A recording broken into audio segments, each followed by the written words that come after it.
My go-to is Adobe Audition. It's my pick. It's what I learned first. Honestly, I'm a PC guy as well. I know Audition is available on Mac, but the Adobe suite, it doesn't run as smooth as it does on PC. Really? I think so. Because I mean, I use Premiere for for video editing. For video editing. In Photoshop. But yeah, I've also used those programs back when I was a PC guy. Well, it's mostly because like Macs like their own software. Like when Pro Tools was released on Mac. No, originally? It was originally Mac wasn't around back then. Well, yeah, no, we're talking 1991, so I'd imagine it was a very early Linux, maybe early version of some OS. I mean, if you go back far enough, you got MS-DOS. Yeah, it wasn't run on DOS. So somewhere along the line, Pro Tools became the Mac standard. Like every Mac user used Pro Tools. Yes, and that's not because it was originally released on Mac. I'm pretty sure. I could look that up. You keep going. All right, so back to Audition. Yeah, Audition is my go-to. It's a software. It's the one I use for all my editing. It's one I use for my recording. It's what I learned first. It's what I learned in college. And I just stuck with it. It records, it edits, it mixes. It does so many different things that I don't even use on it. I use it in the most, I'm not gonna say basic, but in terms of like an editor like Christian or like an actual editor who makes like mix and masters like movies or music or songs and stuff like that, I use it in most basic of function for podcasting.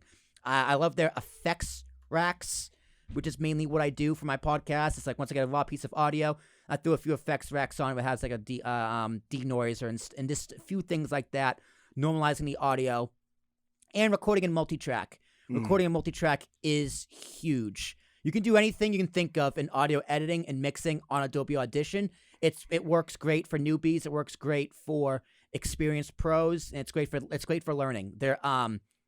One thing I will say about Adobe that they do the best is their customer support is excellent. Their customer support is incredible. That's important. Yeah, because if I have an issue, I just go to adobe.com, go in their chat feature, and just tell them what it is. Within 15, 20 minutes, it's usually solved. Like Christian maybe would actually help me out with this one. So I record on multitrack. Yep. With the King's Rings podcast. Yep. And after 45 minutes of recording perfect audio, yes, the audio gets all crackly and staticky, and by the end, it's just like it's unintelligible at all. So sounds like a sample rate issue. It might be really okay. Interesting. Because what they'll tell me to do is they tell me to clear my cache and reinstall it, which sometimes works, but sometimes it doesn't. And it only happens on my desktop, my tower. But if I do you have a good amount of RAM? 32 gigs. Yeah, I got plenty of RAM. I've had that happen to me in the past when I was using a smaller, not so good interface. No, I'm using the Rodecaster.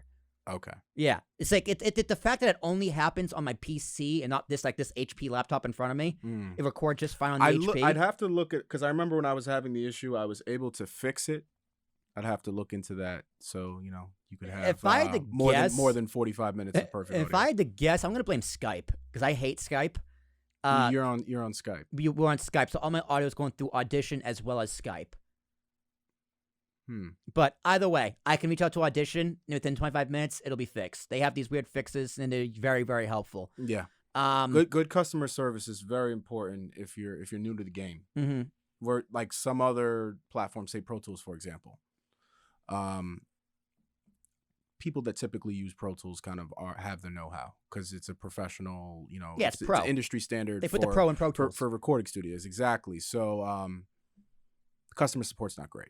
It is great. However, you actually have to pay to same with Audition. You have to pay. Same with Audition. If you don't pay, we could get into a whole conversation about that. I don't like that. If you're paying a subscription, you should be able to. Customer support should be built into the subscription. Whoa. The customer support isn't built into the subscription? No. That's absurd. You have to. That's absurd. I think it's $20 or $30 for a ticket. That is absurd. And you have a certain amount of time. It's one of the things I'm actually upset about with Avid, because this was never a DigiDesign thing. So Pro Tools got bought out by another company. Damn. Yeah. Damn. The program's still amazing, but customer support, it's like customer support. You can email them, but their timeline for getting back to you is a lot longer. It's like 2 weeks. as opposed to if you paid a ticket, it's like same day. You know, their chats are incredible. Yeah. So yeah, I'm still kind of figuring that out. Mm. You know, there are some things. There is a bit of a learning curve with Audition and as well as Pro Tools. Like, you do kind of have to know what you're doing. You can learn. Adobe also has these learning guides. So like once you download it and open a program, it'd be like, hey, watch these videos, learn how to use it. Super useful.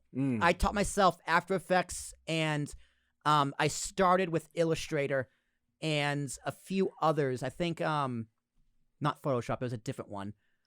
I don't remember. But I used those tutorials and followed along. And it's super useful. And it's all on their website. And you can also go to YouTube. There's plenty of people to help you out there. But like multitrack, the multitrack feature is the best to me because I can record stereo audio, which means it's a mixed audio. So it's all of the like underlying channels just in one file. It's also an individual mono channel for myself. It's an individual stereo channel for my co-hosts, either in person or on the internet in Skype or Zoom. And then it's an additional channel for any sound effects from my Rodecaster Pro, which is super important. Now, only certain interfaces will let you go with the multi-channel on Audition, which is bizarre. Like, Christian, you know, I had like an actual like mixer. Not an interface, is an actual mixer. And it wouldn't let me record in multi-channel. And I never knew why. So I don't know what the Rodecaster has that the other interfaces or other mixers don't. So what enables something to be able to record in multi-channel in the interface? Well, typically mixers are not. They're typically not for recording. Yeah. They're typically for live music. They have. So there would be no sense to split them up then. Right. I mean, they have features that allow you, like people like DJs who would, plug into a computer, virtual mix DJ kind of thing where they have the mixer and that's how they're doing things. But typically mixers aren't for, home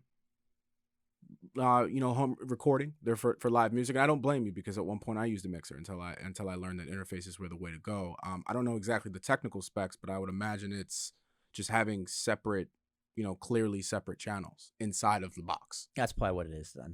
Yeah. Some of them probably meant to be like played and then summed into a stereo channel that flows into the computer. I also just love the interface of like live music of Audition, like the green, how everything's green. I don't know why. The GUI. The GUI. Like, it's important. You can change that color to like be orange or red or whatever, but I just like the green. Customization. The customization's great. Customer support's great. There was a bit of a learning curve, but you can teach yourself, and it's great. So I would suggest Audition. It's about $23 a month for the individual, but at that point, if you're doing video, you can pay. I think it's $53 a month for the whole suite, which is totally worth it. I'm a big fan of Adobe.